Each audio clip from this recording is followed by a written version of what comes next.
앞으로 12월까지는 계속 오르는 추세가 지속될 거라고 합니다. 이런 의미에서 저는 이번 주가 조정 기간에 주식 비중을 늘릴 시기가 아닌가 그런 말씀을 계속 드렸고요. 지금도 같은 생각을 하고 있습니다.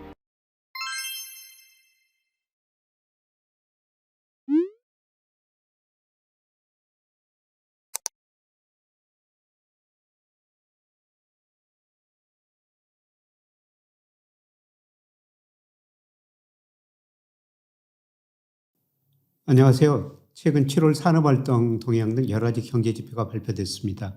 이걸 요약해 드리고 주가하고 한번 관련시켜 보겠습니다. 한마디로 말씀드리면은 7월, 8월 모든 경제 지표들이 별로 안 좋습니다. 그러나 다행스럽게도 제가 예상한 것처럼 선행지수 순환변동치는 계속 상승하면서 앞으로 경기 회복을 예고해 주고 있습니다. 우선 7월 산업활동 동향이 통계청에서 발표가 됐는데요. 여러분도 잘 아시듯 산업활동 동향에는 우리 기업들이 생산을 얼마나 했느냐, 가계가 소비를 얼마나 했느냐, 기업들이 투자를 얼마나 했느냐 이런 걸 나타내는 건데요. 그런데 7월 산업활동 동향 보면은 세 개 다 나쁩니다. 우선 생산이 전산업 생산이라고 그래가지고 제조업 서비스 합친 겁니다만은 전월 대비 0.7% 감소했습니다. 특히 소비 감소폭이 큽니다. 소비를 나타내는 대표적인 지표가 소매 판매인데요. 7월에 전월 대비 무려 3.2%나 감소했습니다. 소비라는 것은 내구재, 준내구재, 비내구재 이런 소비가 있는데요. 내구재 소비는 대표적으로 자동차 같은 거죠. 내구재 소비가 무려 5.1%나 감소했습니다. 자동차가 잘 안 팔리고 있다는 겁니다. 그 다음에 의류 등 준내구재 소비도 감소했고요. 비내구재 소비도 감소했습니다. 사실 지난 1분기 우리 경제 성장을 주도했던 게 소비였었는데요.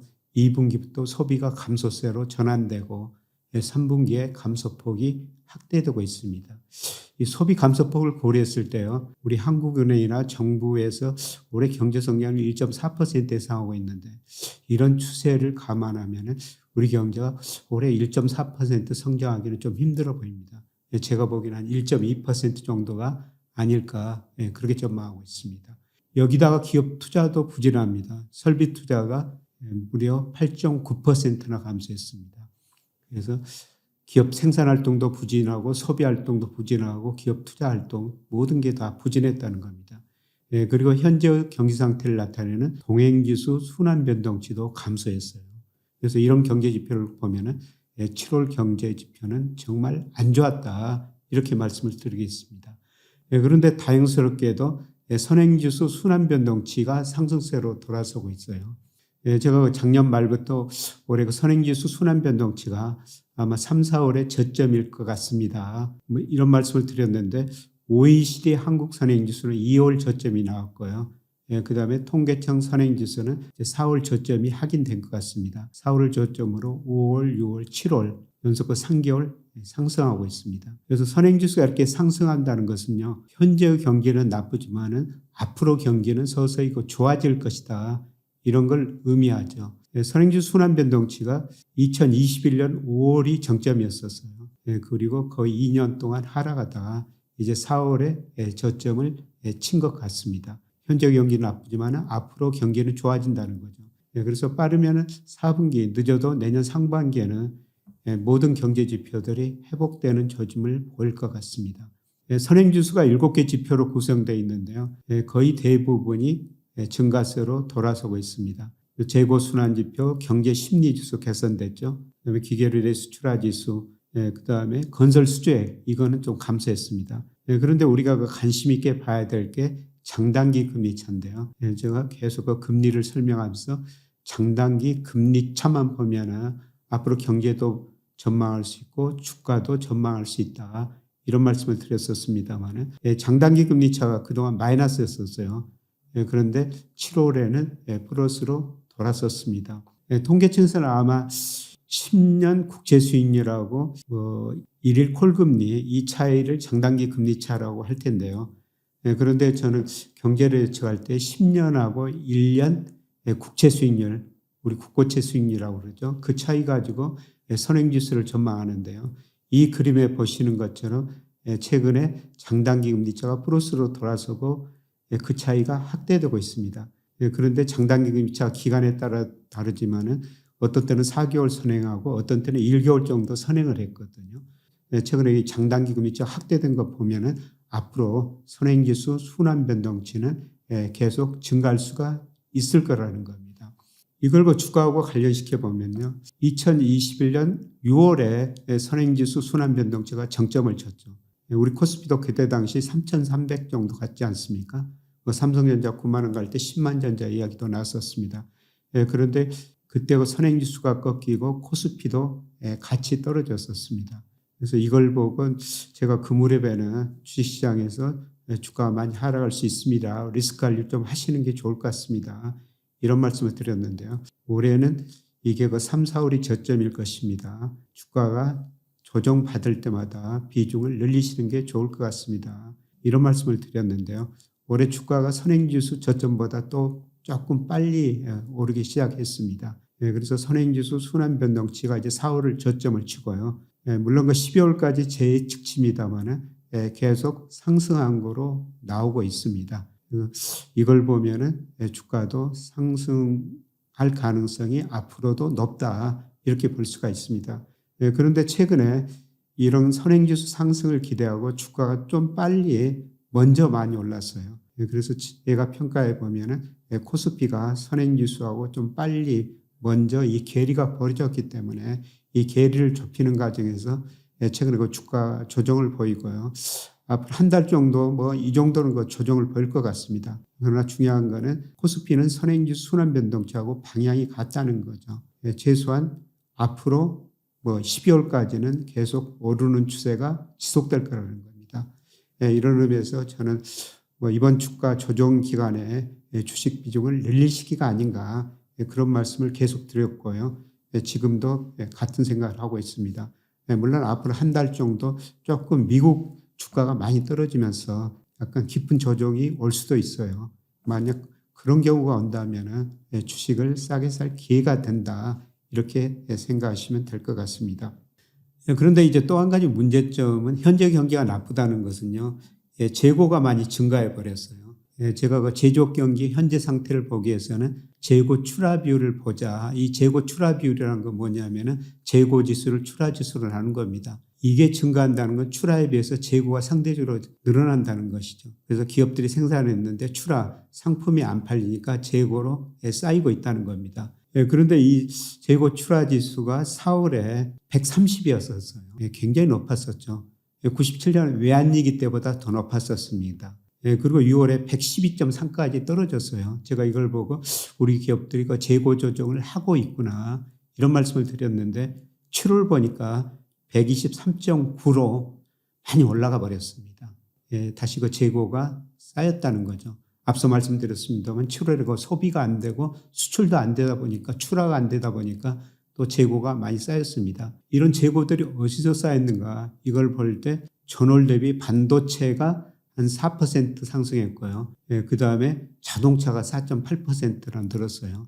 그동안 우리가 자동차 살려면 상당히 오랜 시간 기다렸었는데 이거 재고가 이렇게 많이 쌓인 것 보니까 그 시간이 많이 단축될 것 같습니다. 그리고 전년 동월 대비로 보면요. 반도체가 무려 43%나 늘었고요. 자동차가 27%, 기계 장비가 한 11% 늘었어요.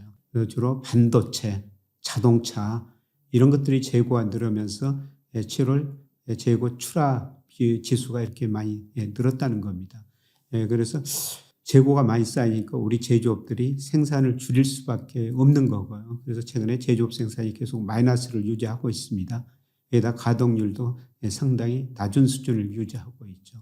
그리고 이 재고 출하 비율이 거의 우리 코스피하고 같은 방향으로 움직이고 있어요. 제일 밑에 그림은 제가 코스피하고 같은 방향이다. 이런 걸 보여드리기 위해서 재고 출하 비율은 역축을 그려놨거든요. 그래서 재고율 지수라고 제가 빨간 선으로 표시해 놨습니다만 이게 밑으로 떨어지면 재고가 더 많이 늘어났다는 겁니다. 그런데 최근에 주가도 조정 보이고 있습니다만 재고 출하 비율도 늘었다는 것입니다. 그래서 어떻든 현재의 제조업 경기는 상당히 안 좋다. 재고가 굉장히 높다. 그래서 우리 제조업들이 재고 조정을 할 수밖에 없는 상황이다.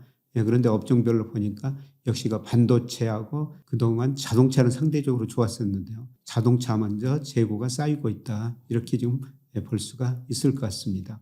서비스업 생산 증가세도 계속 둔화되고 있어요. 소비가 안 되니까 뭐 서비스업도 증가세가 둔화될 수가 있죠. 그런데 제가 하반기 7월까지 데이터가 나왔습니다만은 9월, 10월, 11월 이런 전망을 해보면요. 제조업 생산은 마이너스 폭이 줄어들다가 4분기 중후반에는 플러스로 돌아섭니다. 아마 내수도 좀 증가하겠지만은 4분기에는 수출이 증가할 것 같습니다. 물론 제가 1일날 그 수출입 동향이 나오면요. 즉시 그 말씀을 드리겠습니다만 아마 8월 수출까지는 안 좋을 텐데요. 9월 수출부터 정말 전차 개선되고 아마 4분기에는 무역 수지가 본격적으로 흑자로 돌아설 것 같습니다. 그래서 아마 그 4분기에는 제조업 경기가 회복되고요. 그 다음에 서비스업 경기는 상대적으로 둔화되는 이런 모습이 나타날 것 같습니다. 이게 우리 서비스업 경기가 금융주하고 거의 같은 방향으로 움직이는데요. 이걸로 보면은 당분간 금융주에서는 크게 그 시세 차익을 누리기가 쉽지 않은 시대가 아닌가. 물론 연말 가까울수록 지금 금융주들이 굉장히 싸졌지 않습니까? 배당 투자로는 아주 적합한데 시세 차익 수단으로는 아직까지는 별로 바람직스럽지 않다. 이렇게 보고 있습니다. 서비스업 업종별로 보면요. 그래도 최근에 가장 좋은 게 금융보험업입니다. 그 다음에 운수창고업 상당히 높은 증가세를 보이고 있고요.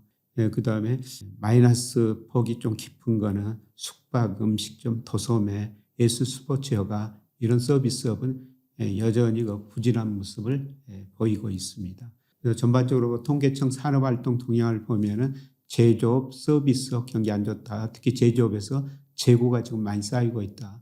특히 반도체, 자동차에서 재고가 많이 쌓이고 있다. 현재 경기는 안 좋은데요. 그런데 선행지수 순환변동치가 4월을 저점으로 증가세로 돌아섰기 때문에 앞으로 경기 회복을 기대할 수는 있다. 이렇게 평가할 수가 있습니다. 그리고 각종 기업 경기 실사지수가 발표가 됐습니다. 그런데 최근에 앞서 제조업 생산이 많이 안 좋다고 말씀을 드렸습니다만 기업 경기 실사지수가 상당히 안 좋게 나오고 있습니다. 우선 한국은행에서 매월 기업 경기 실사지수를 발표하는데요. 이 8월께 67로 나왔습니다. 7월에 72였었거든요. 장기 평균이 그림에서 보시는 것처럼 79였었어요. 그런데 67이니까 제조업 경기가 굉장히 안 좋다 이렇게 평가할 수가 있습니다. 그래서 한국은행 이거 기업 경기 실사지수 조사하면서요. 뭐 때문에 이렇게 안 좋게 대답하느냐. 역시 1위가 경제에 대한 미래 경제에 대한 불확실성. 경제의 불확실성 크죠. 언제 수출이 증가할 것인지 미중 패권 전쟁은 어떻게 해결될 것인지 여러 가지 불확실성이 존재하고 있다는 겁니다. 그리고 중소기업 BSI가 조금 개선되다가 큰 폭으로 하락했고요. 그 다음에 수출기업하고 내수기업 BSI를 보면은 수출기업 BSI가 오히려 더 낮습니다. 이거는 2008년 글로벌 금융위기 때 수출기업 BSI가 내수기업보다 더 낮았거든요. 이걸 보면은 그만큼 세계 경제가 안 좋다. 우리 기업들이 그렇게 느끼고 있다는 것입니다. 그 다음에 소비 심리도 상당히 개선됐다가요. 최근에 약간 나빠지는 조짐이 나타나고 있습니다. 그래서 한국은행에서 소비자 심리지수라는 걸 매월 작성해서 발표하는데요. 7월에 103.2였었습니다. 여러 번 말씀드리십니다만은 소비 심리 100은요. 2003년부터 한국은행이 소비 심리를 작성하고 있습니다만은 작년까지 평균이에요. 이게 100이 넘는다면은 우리 가게가 과거 평균보다 먹고 살기가 좋아졌다. 낙관적이다. 이게 100이 하면은 비관적이다. 어렵다. 이런 내용인데요. 7월에 103.2에서 8월에 103.1로 약간 떨어졌어요.